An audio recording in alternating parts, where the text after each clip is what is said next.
Hi everyone, it's Jessica. Welcome back to my channel. Today we're finishing up the baby size Lovey Quilt. So let's get started. I have the Lovey Quilt here and I'm just working. I'm going to trim this. It's, fresh from the long arm. So I'm going to trim the excess off and then work on the binding. Because this is a baby quilt, I typically machine bind my baby quilts, so that's what we're going to do here. Let me show you the binding fabric I have. This is left over from another project. I have half of a yard and I think I can make this work. So I thought this would be a really pretty binding for this quilt to set off, the lights and the darks. My border is a dark, so I thought a light binding would be really nice. So that's what I'm gonna go with.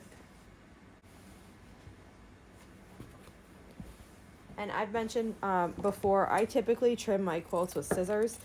You could do a roller and a rotary cutter if you wanted to, but I always just like to trim mine with scissors. So I just go right next to the edge of the final border, or if there's no border, then right up to the edge of the center, and just trim around with scissors. Quilt's all trimmed up. I just wanted to show you the backing again because I love this so much. And again, this is old, like years old, maybe seven years. It's a really lovely flannel. This collection was called Prairie, and the collection was actually released in Quilts and Cotton, but there was like a coordinating flannel that went with it, and this was the flannel. So I adore this print and I'm happy to use it on this quilt. I have the binding cut out. This is what it looks like. I think it looks nice with the mix of colors here. And now I'm gonna put this on. Well, I was gonna start binding this, but then my little honey made himself comfortable. So I'll wait till he gets up and then we'll put the binding on this quilt. Now there's hair all over it, black hair. But I will wash it when I'm finished with the binding and that will take care of it. I've shown here many times how I bind, but I typically do the machine binding opposite to what is taught. So I sew the binding to the front of the quilt like this, and then I flip it over to the back and then machine sew it to the back also. Typically this is the way you would do it if you wanted to hand bind.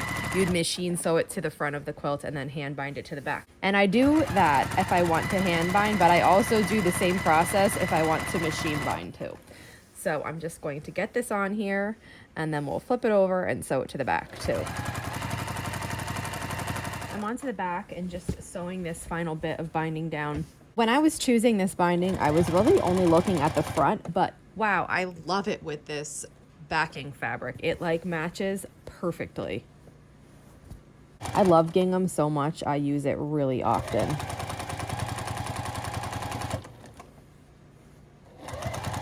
And it always looks good in the quilt. It always looks good as a binding. In my opinion, you can't go wrong with it. Just finished putting the binding on, so let's take a look at it.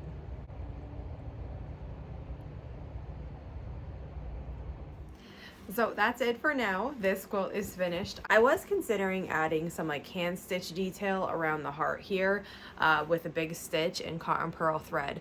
I checked the cotton pearl thread that I have and I don't have any colors that will match this nicely. So I put that on pause. I'm considering it. I might come back to this and add that. If I do, I'll share about it here.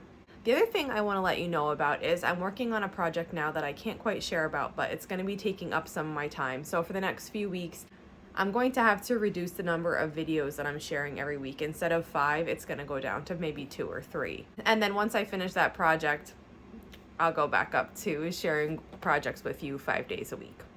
If you have any questions, just let me know. And if not, I'll see you back here soon. Thanks for following along.